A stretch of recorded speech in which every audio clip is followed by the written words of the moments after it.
بسم الله الرحمن الرحيم إذا السماء انشقت وأذنت لربها وحقت وإذا الأرض مدت وألقت ما فيها وتخلت وأذنت لربها وحقت يا أيها الإنسان إنك كادح إلى ربك كدحا فملاقيه فأما من أوتي كتابه بيمينه فسوف يحاسب حسابا يسيرا وينقلب إلى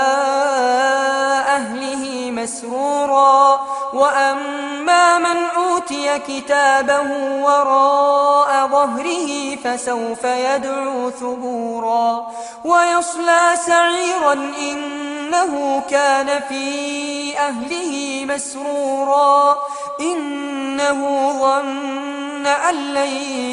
يحور بلى إن ربه كان به بصيرا فلا أقسم بالشفق والليل وما وسق والقمر إذا اتسق لتركبن طبقا عن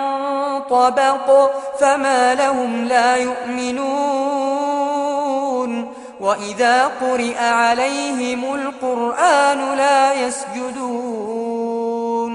بل الذين كفروا يكذبون والله أعلم بما يوعون فبشرهم